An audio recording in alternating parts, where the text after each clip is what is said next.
Hi, this is LeJune with LeJune Singleton LLC, Fitness, Health, Nutrition, and Wellness Podcast. Welcome to season 3. I am so excited about this season. My first guest, she is a Kinky Box company consultant, as well as a certified sex and relationship coach. I would like to welcome Mary Stokes. Welcome, Mary. Welcome. How Hello. are you? I'm doing great. Okay. The sun is out. The snow is melting. I'm happy. Hey, I'm happy about the snow being melted as well because I'm sick of it. Can you give a background on who you are and kind of how you got started? All right. So basically, I started my company, the Kinky Box Company, in 2017. It all started when I was working with a friend of mine who sold porn to the prisons all over the United States. Oh, wow. And yeah, so it was a little like, and I worked with her for about a year, and I thought, God, I really love this whole being around like sex. And I've always been fascinated with, the industry. Always wanted to kind of get into it, not to do porn or anything. Actually, I did think about that when I was younger, but anyway, we're not going to go there right now. And she was speaking to me, and I said, I really like to transition.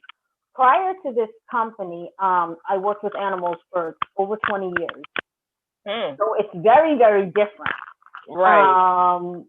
So she was telling me about how her and her husband, they had a sex toy company, and I don't know. Anyway, long story short, it somehow went under. They got divorced, and it was a whole mess. So I said, that's a really good idea. I was like, sex sells, and it's actually a billion-dollar industry. Right. As you can see, kids are constantly being born, so obviously people are having sex on a regular. We just don't like to really talk about it. Exactly. So after that, after I started the company, I wanted to do more. I wanted to kind of master my field. Having gone from working with animals is something totally different than, working with people and a taboo topic. So I decided to study. I took some courses online through Labology University with Dr. Ava Cadell, and she is, well recognized, and I got certified 2 years later. So I'm certified as a sex and relationship coach. Okay. And can you explain the difference from a sex and relationship coach compared to a sex therapist? Okay, so a sex therapist is actually a doctor. They do much more schooling. They're able to dive deeper into, let's say, if you have like a traumatic experience, or if you have something medically wrong with you, or if there's some abuse that you've had in your past, they could dive deeper. A sex and relationship coach, we're basically there just to enhance and improve your relationship, whether it's with yourself sexually or with your partner. We're not here to diagnose anything. We obviously cannot prescribe any medication. We could simply give you advice and tips and some tools on how you can improve your current relationship. So that is the difference. So we're not doctors, not even close. So how do you see sex affecting relationships? Because, you have relationships where maybe one of the partners don't want to have sex all the time. You have another partner who wants to have sex all the time. You have erectile dysfunction. You have so many factors that, plays a part when it comes to sex that leads to infidelity. So why do you think it's such a major factor in a relationship? I think when the issues start arising in the whole aspect of one person wanting sex more than the other, I think what's lacking is communication.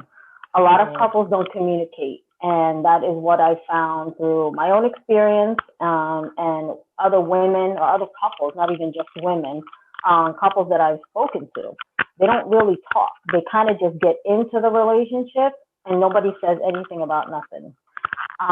If they're unhappy with something, most people won't verbalize it. They won't be honest and open with. So communication is like the number one thing. And I've learned this over the years. If you don't communicate to your partner what you like and what you don't like, they're not mind readers. How do you expect them to know what you like? If they're doing something, forget about trying to hurt their feelings. And there's also a tactful way of doing it. Obviously, if they're doing something wrong, if you care for that person, you don't just say to them, oh my God, you suck, this is not how I like it. You get into, and you kind of keep that conversation light, and focus on the positives. Hey, I really like it when you touch me this way, or I really like it when you kiss my neck, or, I like it when you come up from behind me, focus on those things rather than, I hate when you do this position, or I hate when you moan this way, or I hate, because then it just brings a whole negative picture, and it kind of, I guess, discourages the partner to vocalize or say anything. If you have a partner that is open and says things like, oh, I really like this, or I really want to try this, don't make fun of them or don't judge them for what they're telling you. Whether it's your thing or not, don't, oh, okay. Oh, I see how you like that. Well, that's really not for me, but thank you for sharing. So you don't want to make them feel a certain type of way for sharing that information with you. So communication is the major factor, I think, when it comes to, sex and the relationship. So what do you think is the reason why people fear approaching that conversation with their partner? I guess fear of like being made fun of or being looked at a certain kind of way. There's so many different fetishes out there. So, sex even now is still taboo. A lot of people, and this is what I find, there are a lot of people out there that won't go into a sex toy store. They don't want to even log online because they're afraid of, it being logged on the computer. They don't want to make any purchases online because they don't want it to come up on the credit card statement. I think it's just more fear of being judged. And that's what I try to, with my clients and my customers, I try to make them feel as comfortable as possible. There is no judgment. You want a vibrator for your vagina? Great. You want a vibrator for your ass? Knock yourself out. Right. But I will never judge. I will give as much information. If I have any personal experience with the tool, I will share that as well. I'm very open. Whatever you ask me, if I've done it, I'll tell you. But I'm also very discreet. I'm not going to say, hey, you know what? June asked me this, this, and this, and this is what she bought, girl. It would never, it would never get out there. I'm very professional in that aspect. I will only share my things. I will never share other people's. Right. And that's that whole point of confidentiality, because you want to have that rapport and that trust with that client and that customer to be able to come back, because they don't want their business in the street. So definitely understand. Exactly. So speaking of vibrators, I've had personal friends who said that, their partner is uncomfortable with them using it. What are your thoughts on that? Why do you feel that most males are intimidated by their partner, their female partner, using toys? Are they intimidated using it while they're together, or using it when the woman is on her own? When they're on their own. They're on their own. And also when they're together, because there's some guys like, no, don't use that. Why are you using that? You have me. See, that's a whole, you know, when a male is intimidated by it, it's the fear that they have that they're going to be replaced by a device. You know, it's a fear that now they're going to have to step up their game, because how do you compete with a machine? How do you compete with something battery operated? Battery's not going to get tired. You know, if the battery starts to die, you replace that thing. Now they have vibrators that are chargeable. So as long as you have your full charge, you're good to go. So there have been a couple of guys in my past that were intimidated, especially with the size. Some of these vibrators are, you know, quite large. But I mean, again, that all goes back to communication. You know, my husband now, he already knew what he was walking into. I don't think he knew the depth of it, but Tamika did try warning him. And now he really sees it. He's like, damn, you know, you're trying to kill me. But anyway, but he's totally, it's not like a shock. It's not a surprise. So I could have, like, you know, my vibrators and my toys and my drawers. And, you know, if he comes across it, it's no big deal. He doesn't feel intimidated. I mean, hell, sometimes he's just like, just leave me alone. You have a toy, right? Okay. All right. Thanks. Thanks, I love you. So sometimes it's more of a relief, you know? Right. Don't bother that thing for right now. I'm not tonight. So do you think using vibrators so much kind of brings down the ability to have an orgasm when you're really having sex? Yes. If you overuse it, yes. Yes. And that, I've found that through personal experience. And so, I mean, it's just, if you overdo anything, it's not good. And then you have to look into why are you using that so much rather than with your partner. So there's a lot more that comes to that with overusing your vibrator. You have to see, why do I prefer my vibrator more than my partner?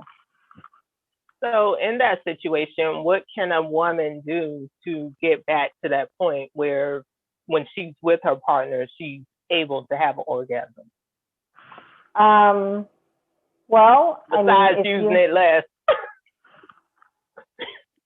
Well, I mean, that's the only thing that I could think is use it less, or don't use it the day of or the day before that you know you're going to be with your partner. If you live with them, I mean, that's kind of like a tricky thing, you know, or find a position that you know you'll be able to climb at. You know, there are certain positions, and us women, you know, if you know your body, you know what positions that will get you to climax, and you know what, you know, which ones don't. So it's all trial and error. So speaking of climaxing, as we know, it's some women that have never had an orgasm. It's women, as we get to a certain point in life, we only have half of one, and it's not the full experience. Can you kind of touch on that? That would have to, if you're having difficulties climaxing, you have to figure out first with yourself why. Is it more, are you distracted? Do you have something medically wrong with you? You know, surprisingly, how you eat, how you take care of yourself, how much sleep you get, it all is tied in with sex, it's your body. So if you're having difficulty climaxing, you have to see, well, how's my diet? Am I sleeping all right? Am I overly stressed? Make sure that there's nothing medically wrong with you. And, you know, try to pinpoint if there are certain things bothering you. Are you overly stressed, you know, because of, you know, a job situation or money?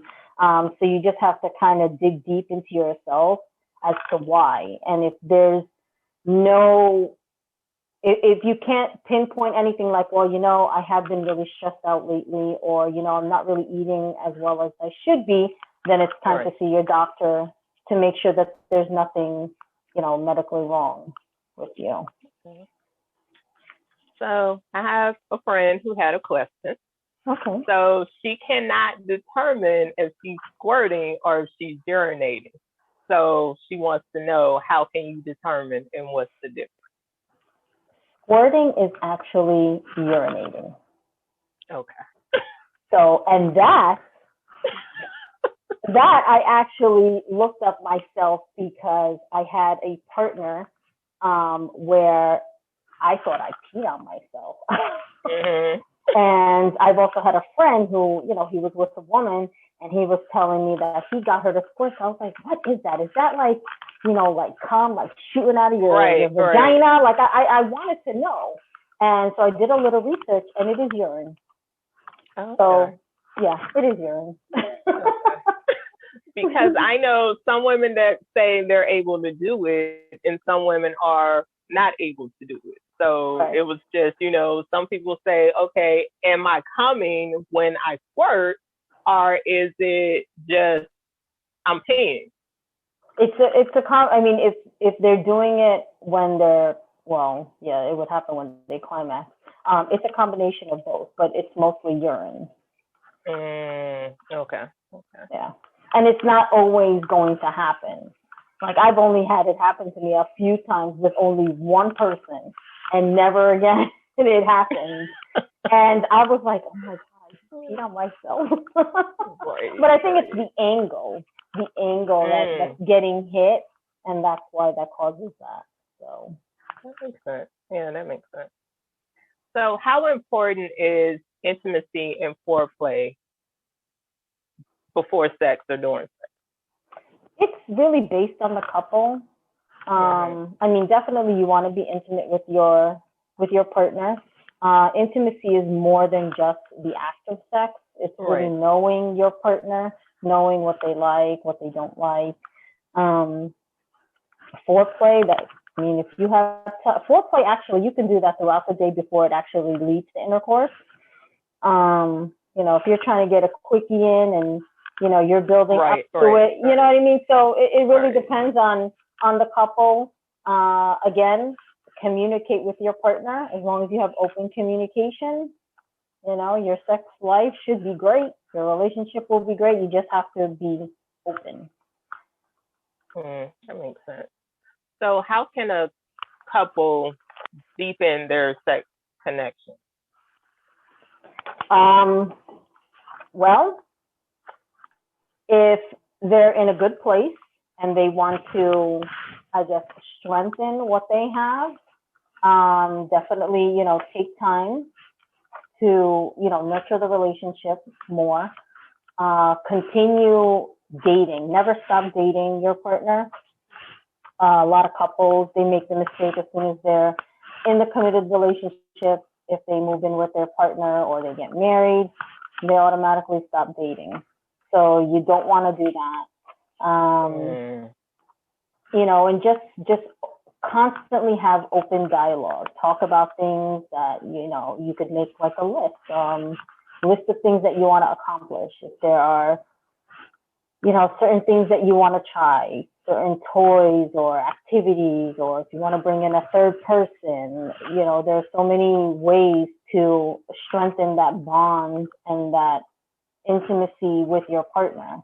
And it all starts with basic communication. And we know it's difficult because you're a mom and you're married, and trying to balance that, being a mom, working, you're coming home, you're tired, and your partner wants sex, and you're like, okay, I'm tired. I don't have anything to give you. So what do you recommend for women that experience that?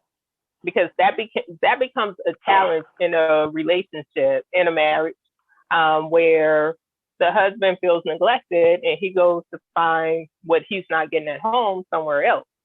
Right. Well, that I've heard actually a lot, and with women being tired, and moms, especially if you're a mom of a young child. And the only thing I can say is, talk with your partner, set time aside. I know it's not, romantic to plan sex, but sometimes, especially if you are a mom with, a full-time job, a house full of kids, a house to take care of, you kind of have to, you got to be really on your scheduling game. You got to know, okay, so this day I'm going to make sure. I mean, that's what I did. I'm a single mom of 3 kids, newly married, but I always made time for. I will never be tired because my whole theory is if they don't get it from me, they're going to go out and get it from somebody else. But to an extent, that's not always an excuse. So, but I would make sure certain things are taken care of so that that time that I have with my partner will be for my partner. Of course, there are going to be days, things are not going to be perfect. There may be a day where you get stuck late at work and you work longer than normal. That's when your significant other is going to have to understand, sometimes stuff happens. Right. So, but I mean, if you're really too tired to have sex or you're just not in the mood, give him a hand job, give him a blow job, something that's going to just satisfy him so he doesn't feel totally neglected. So. And how can a couple keep the sexual energy in that sexual connection?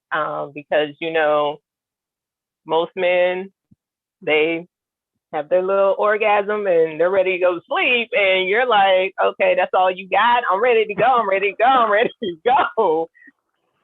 So how can couples keep that sexual energy where the wife or the girlfriend doesn't feel neglected? Okay. So, if you know your man is the type that comes quick, make sure your needs are met first. You kind of have to, I guess, take the steering wheel when it comes to that. Make sure that he doesn't, climax. You have to get him to, I guess, take care of your needs first. And again, that comes with, communicating with your partner, right, certain things that you like in the bedroom. Try to keep the foreplay going for a little bit, and hopefully that's a tough thing because some guys can go for hours, right? And some guys are like one and done, minute men, and exactly. They're like, okay. But you know what? I mean, when they're done and they climax, their mouth still works, the hands still work. This is true. That's what I'm just saying. Just keeping it, yeah. If push comes to shove and they turn over, take out your toy, take out your vibrator. I'm pretty sure that'll wake him up if he sees you masturbating right next to him. Right. Most guys, I can't say all because everyone is different. Most guys can't pass up that opportunity to watch their women or even participate with their woman as they're masturbating. So, and that I find is one of the biggest turn-ons, is for a man to watch their woman masturbate. Because then they could see, oh, that's how she likes it. Oh, that's how she does it. Okay, I'm going to try that. So. And speaking of that and women and masturbation, for centuries and decades, that has been a ultimate no, you don't touch yourself. It's only for your partner, your husband to touch you. Now women are, becoming more open to satisfying themselves, what they're not getting. But it's still something that's like, no, that's nasty. I can't touch myself. For me personally, I think you need to know what you like in order for somebody else to offer that to you. Yeah. So why do you think it's still like that fear around self-pleasure? Because men do it all the time. They whip it out and they're jacking off. So why do you feel that it's still a fear around self-pleasure for women? I don't know why that's still, honestly, I don't understand why it's still taboo and why it's frowned upon. I don't think that's fair because, like you said, guys can take it out they whack off and it's totally cool, totally normal. But if a woman does it, it's unacceptable. And just like you mentioned, if you don't know what feels good to you, if you don't touch yourself and explore your body, how are you going to direct your partner to please you? You can't just expect them to know, because some guys don't know. Right. You know, so if you don't know what you like or what feels good to you, how could you communicate that to your partner? You can't. True. Right. So, and masturbation is, I guess, the best form of self-care. Because if you don't have a partner, let's say you're a single person, what are you supposed to do? Just wait it out? Right. I mean, you know, masturbating, climaxing, it's a stress reliever. And especially now during this wonderful COVID time, yeah, everybody's stressed out. I mean, right. You got to take care of business. I'm all for that. But I'm not gonna lie. When I was younger, I was also very embarrassed. I would lie and be like, "No, I have masturbate. I never do that." And then as I got older, I was like, "Why am I lying about it?" Because it's just like, people that when they go to the bathroom and they do number two, I didn't do that. Why? Right. We all do it. Right. There's no way. There's no such person that doesn't. So why lie about it? So. Yeah, that is definitely true, because it is like an embarrassment when it comes to you're doing number two, and also, oh, I like to pleasure myself, and it's like, okay, it is a good stress reliever, so why not? Absolutely. I mean, you have to know your body if you expect to ever verbalize, and that's how you have great sex. Is you got to learn how to please yourself first and know what feels good to you and what doesn't. That's true. So, as we know, everybody is into love languages. Do you feel that love languages can impact someone's sexual life? What do you mean, love languages? So, the love languages such as, mine is quality time, physical touch, and the other one is words of affirmation. Mm-hmm. So, say for instance, your love language is acts of service, totally opposite of what my love language is. Do you think that plays a part? Because yours is acts of services, you're expecting me to maybe help you do some things. And that's not my thing, because I just want to spend time with you and hang out, and we watch TV and we cuddle, and that's all I want to do. Or you physically rub my back or give me massages and cuddle with me, but that's not your thing. You love to receive gifts. I'm not a gift giver. So do you think that would impact someone's relationship? Absolutely. But again, if you communicate with your partner, and verbalize the things that you like. I don't want to say expect, because the one thing that I find, when you have expectations, you're bound to just get disappointed. Right. So, my whole thing now is I go into a relationship with no expectations, and that's platonic. That's, your partner, your significant other, whatever type of relationship, don't have any expectations. So this way you're not disappointed, you don't feel neglected, you don't feel like your needs are not being met, but also do verbalize the things that you like. And, in my mind, even though, let's say, for example, I'm not a big touchy-feely, surprisingly, I'm not a very big touchy-feely type of person. I'm not really big on, public displays of affection.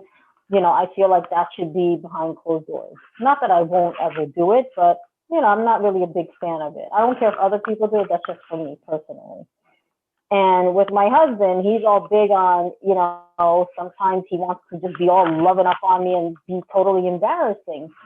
And in order to kind of meet him halfway, like, he knows I'm not really a fan of it, but because I know that's something that he does and that's something, how he is, I'll receive it. And then later on, I'll just be like, girl, that's kind of embarrassing. Don't do that again. But I won't reject him.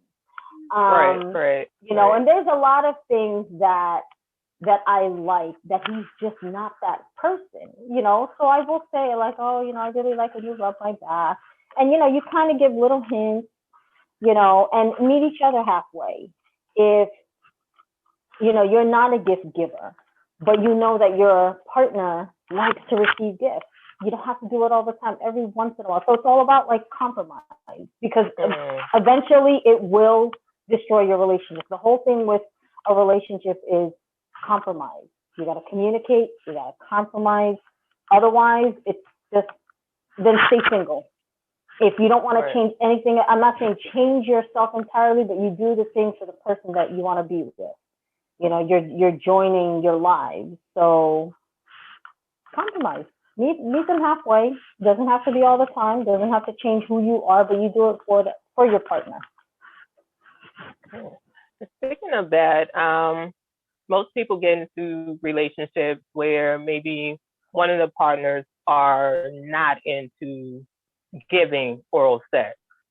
They're like, no, I'm not doing it. What do you recommend? What do you suggest for that? Because, or either a partner may not like to receive oral sex. So what do you suggest? You may have a partner that's just like, I love, giving head, or the other one's like, nah, I'm not doing that. I'm totally against it. It's never happening. What do you suggest when it comes to that? That's a conversation that should be had prior to committing into a relationship. Me personally, if I have a partner that doesn't do certain things that I like, I can't be with them. So it all depends on you. If that's something you're willing to give up, then great. If it's not, unfortunately, move on. That's the only way I could put it, because there's really no black or white answer. I know so many women that will give up what they like, give up themselves to be with somebody, but then they don't get that same in return. Right. I think that is so not fair. I mean, you kind of know when you're in the whole process of dating and you're chatting and you're flirting, you know what that person is willing to do. Right off the bat, I tell people, I'm not into threesomes, or I won't do this, or I'll tell them what I will and will not do. And if that's a deal breaker for them, then I'm not for them. And I'll just keep it moving. Right. And definitely when it comes to threesomes, it can be a hit and it can go terribly wrong, where the partner is being with that person all the time, or the relationship ends because of it. So it can be a dangerous zone. So, people like, well, I want to spice up the relationship with a menage a trois or orgy, or doing swinging and things like that, and it can go wrong. Absolutely. I mean, you definitely want to be clear. If this is something that you are totally against, I wouldn't get into it. I dated somebody, and this was this only one person that I actually, went to swingers clubs with, and we spoke about, swinging and having a threesome and, all that stuff. But I would never in a million years do that with anybody else.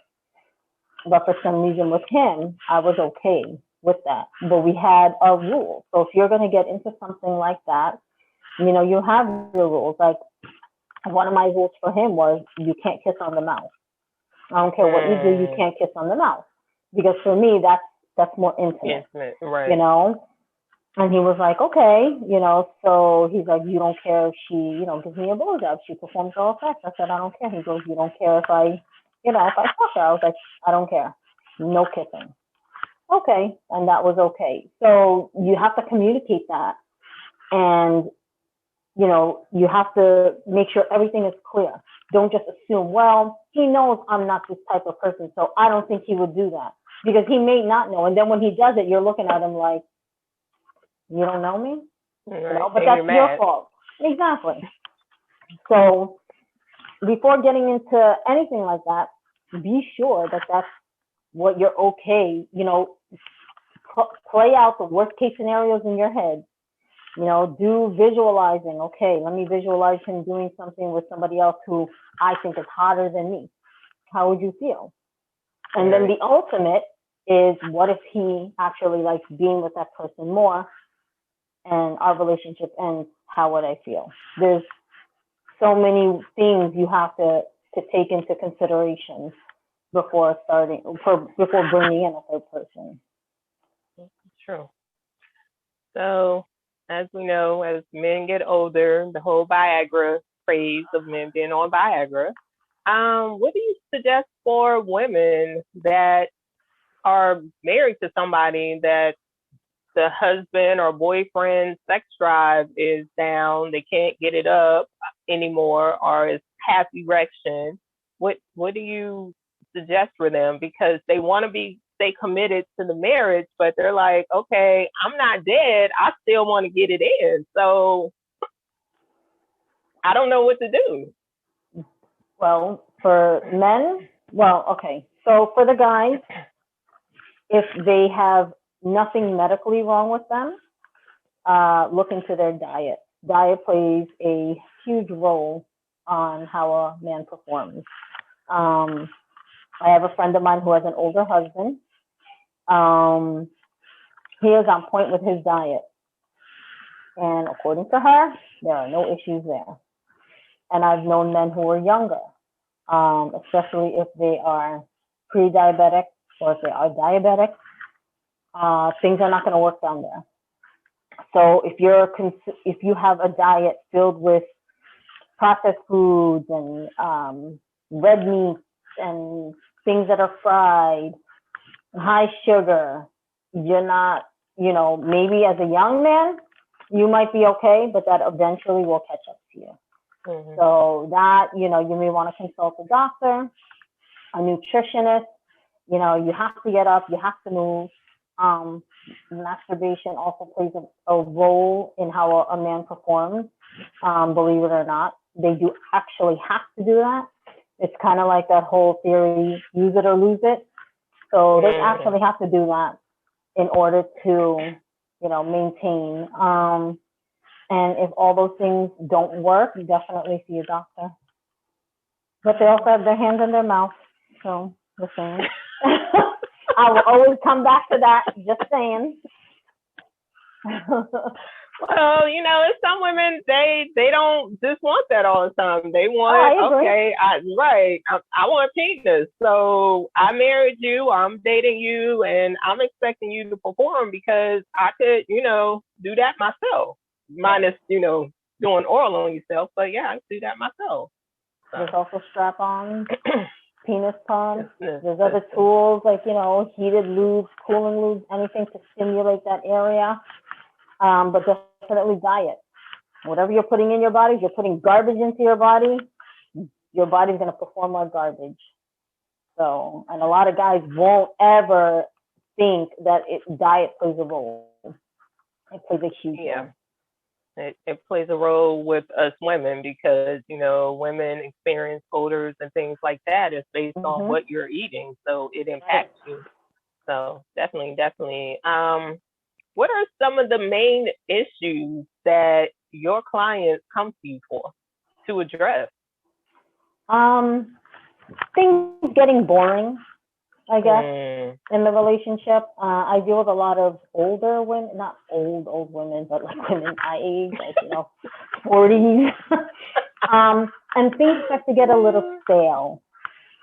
So, we have this misconception in our head that in order to be sexy, we have to be in our 20s and we have to have perky breasts and, flat stomach.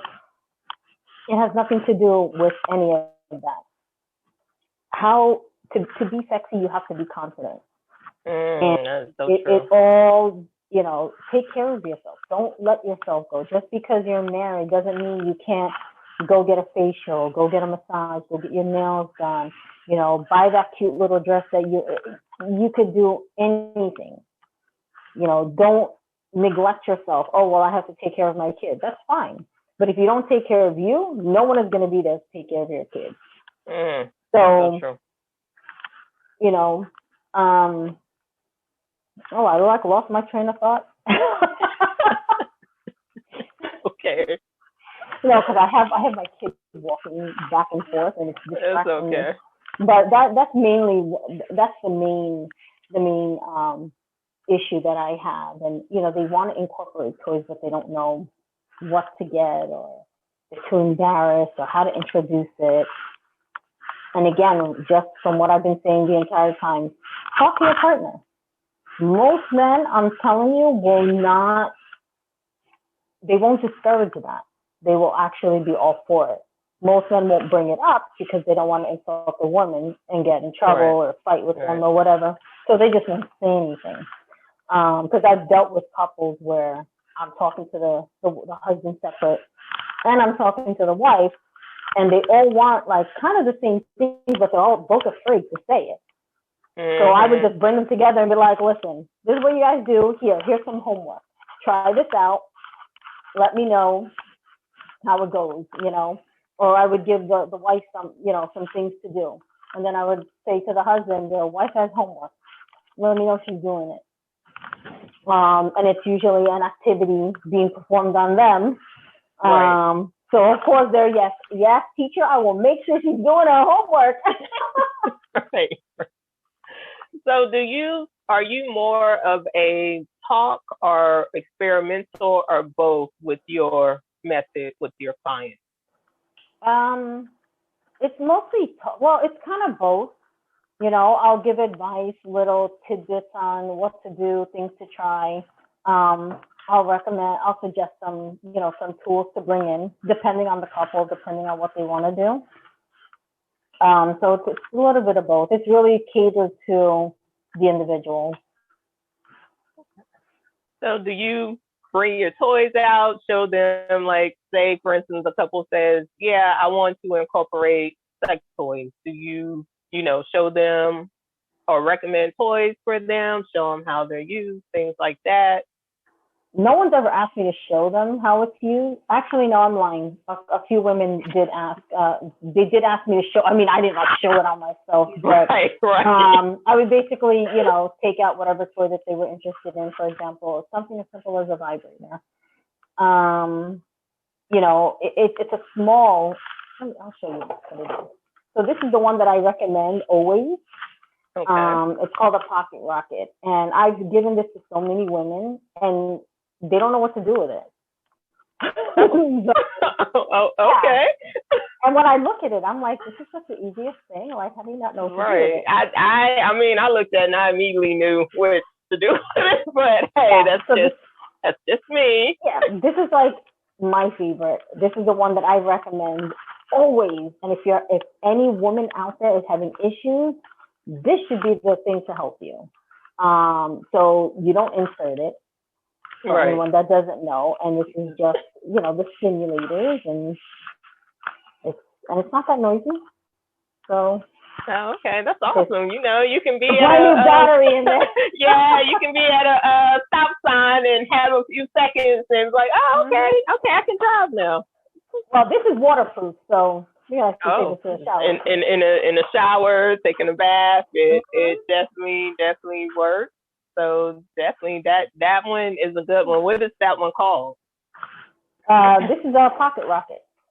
Okay, pocket rocket. Okay, all right, ladies. She's telling you about the pocket rocket. So definitely you go to the what is it, Kinky Company and the Kinky Box. Yep. Yeah, the Kinky Box and get the pocket rocket, and I think that's also a concern for women. Is they don't want their partners to hear them using it because it's so loud. Mm-hmm. No, this one actually is not that loud.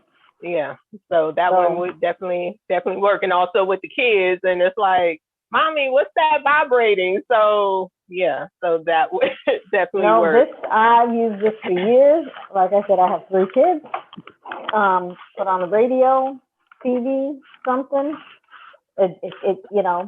Blanket, you're fine. That's all good. Or in the shower. It's not like where it's, vibrating the walls or anything like that. So. Right. And it's very discreet. speaking of making noise, where you have most women who are afraid to moan or be loud or, call the guy's name, because they feel embarrassed. They're like, no, and they're holding their breath during that time, which I think prevents them from having that great climax when you like, yeah. So why do you think it's an embarrassment when it comes to letting, saying pretty much you're saying to your partner, I'm enjoying this, but I'm kind of embarrassed at the same time. So what do you think stems around that? That's more, I guess, like self-esteem. It's you just got to get out of your own head, basically get over yourself. Just, that actually is more of a turn on for a lot of guys. But again, like you said, that prevents you from having like that great climax is when you're holding it in. Why are you embarrassed? I wouldn't suggest a name because you don't want to accidentally say the wrong name. So stick to something generic, like, oh, baby, or yes, honey, or whatever. But, you don't want to, in the moment, be like, who is this, Tom, Dick, or Harry? What was your name again? Oh, shit. So, yeah, don't do the name thing. Just stick to something easy, something generic. But, yeah, that's the whole, I was once like that. And it was all, the self-esteem. Like, I wasn't really sure of myself. I was, too shy. I felt embarrassed. But, you are basically, like you said, vocalizing to your partner, like, I am really enjoying this. This is great. And if they say anything to you or, say something that makes you feel uncomfortable, then maybe that's not the partner for you. I've never had anybody make fun of me. Like, my husband teases me. He'll like repeat my sounds and I'm like, shut up. But yeah, we have like this weird relationship. But I mean, I have to say, aside from his moodiness, this is like the best relationship ever. I could be myself. I could be open. And it was when I decided that I was just gonna, basically lay out everything. This is how I like things. This is how I don't. And I didn't compromise the things that were important to me. Not that I didn't compromise in the relationship, but I didn't let go of what was important to me. I didn't give that up. I didn't give myself up. I still do things for myself. So, yeah, I totally went off on the question. I'm sorry. It's okay.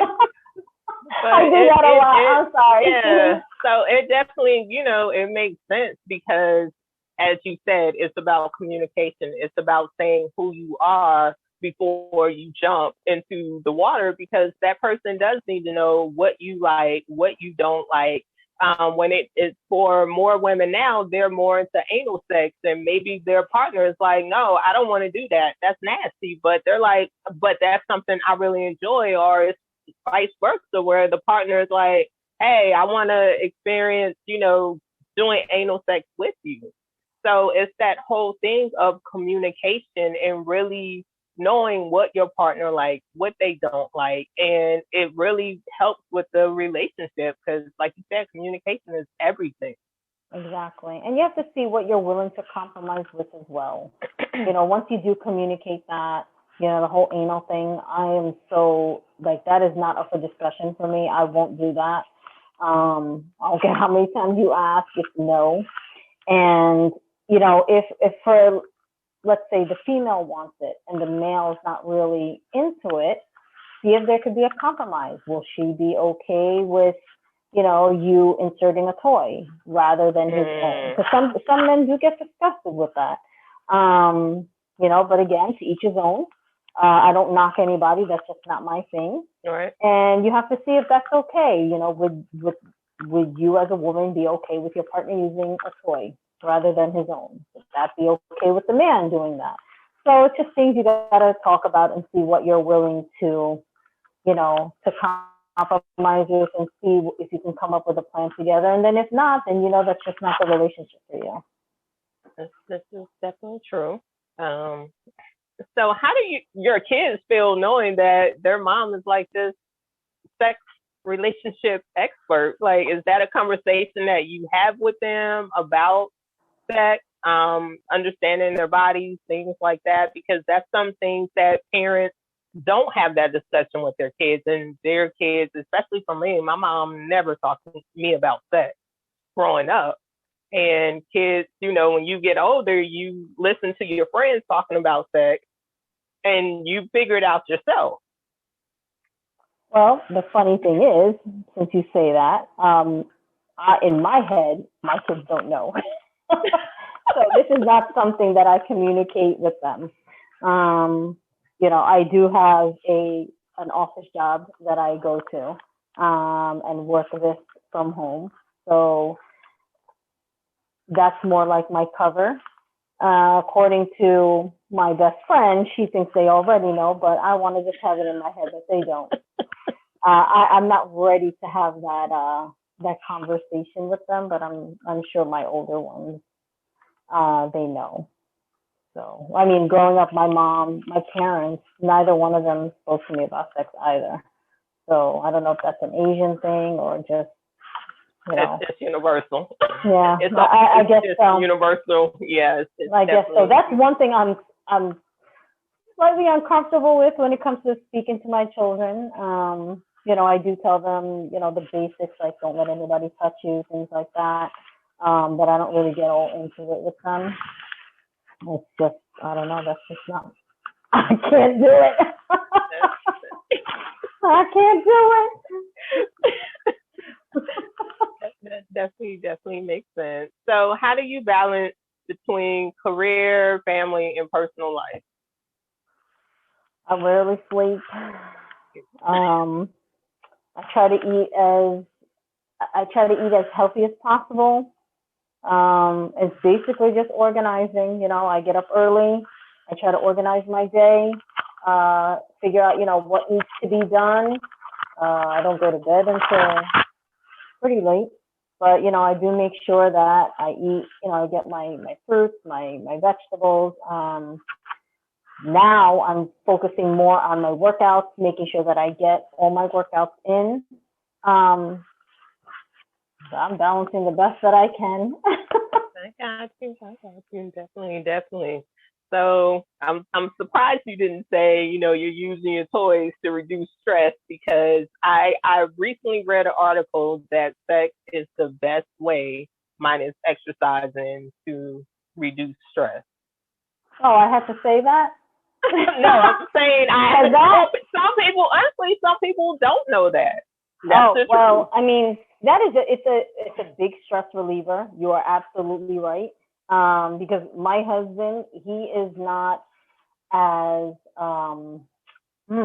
he's not as hungry as I am, let's say. So I use my toy every day. Every single day. Oh my God, if my kids can find this video, they're gonna be like, "Oh, Mom, you're nasty." And I think maybe that's why I'm always so chipper. But I do notice, especially like, let's say if I'm on my period, I get really nasty. But there are times that the toy just doesn't, it's not cutting it, because you do need that intimacy with your partner. So then I start giving my husband attitude until he gives it up. I'm like, our roles are reversed in this relationship here. It's like I'm the man. He's like, not tonight, I have a headache. Well, shit, I don't have a headache. Right. So that definitely. So I'm like, you always have a headache. But I mean, yeah, that I'm not used to saying that, telling people what I do, but you're right. It is a huge stress reliever.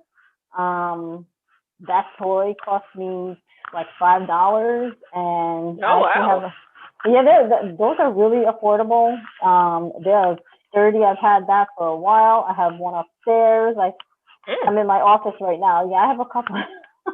Okay. And I think that's what, people think when it comes to sex toys. They're very expensive. But it's good to hear that you can find inexpensive sex toys. So you just got to be careful.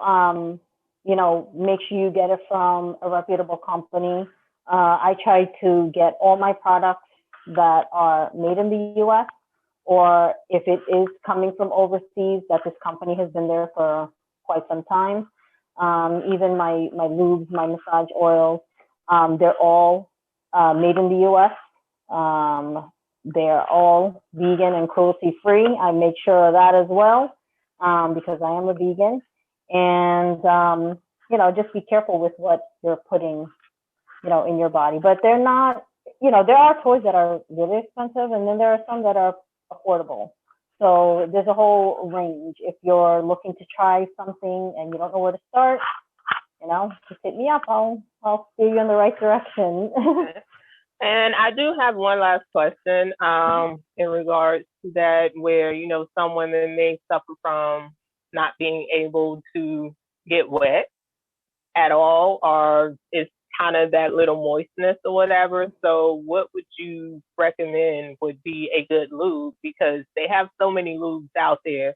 And me, myself, I'm very sensitive on what I can use, where I don't get a yeast infection or a bacteria infection. Is there a lube that you would recommend for those, for women? Yes, definitely. Anything water-based. You don't want to put anything that has any oil or fragrance. I'm very careful because I too am very sensitive. Doc Johnson has a line, lubricants made in the U.S., cruelty free, and he actually has several formulas. He has one that is just a regular water-based, and he also has a water-based sensitive formula.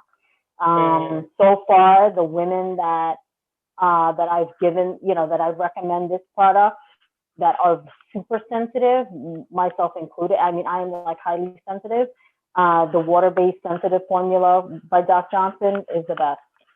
So it gives you the right, the right amount of lubricating properties, and it's safe for your vagina. You could, use it with a condom. It's also safe. So Doc Johnson. Okay. And of course, it's also with dildos and things like that, it should be a water-based lube. Okay. Yep. Because, people try to use Vaseline, lotion. Oh, God, no. Coconut oil and things like that. No, that's how anything oil-based, if you're inserting it, that's definitely how you're going to get infection. You don't want to put anything but water-based. Water-based is the only way to go. Nothing with sugars. So you don't want to insert anything like that, because then you are prone to getting some type of, infection, bacteria down there. You don't want to start that. Also, anything oil-based breaks down the toy. So you don't want, you don't want to use those types of things as well. If you look at the price, Vaseline versus a bottle of lube, it's really not that expensive. The line of Doc Johnson, it's not a pricey type of lube, and you could get like a nice 4 or 8 ounce bottle, and it's like under $10. So it's really, those things are affordable, and they're made, for your body. So you would recommend Doc Johnson rather than KY jelly? I've never used KY jelly. I think I try to focus on only the companies that are cruelty free, but that's just only because of my personal belief. Right. I've never used KY jelly, so I don't know how it performs versus, the lube. So. Mm-hmm. So how can someone contact you for services? I am on Facebook. I'm on Instagram.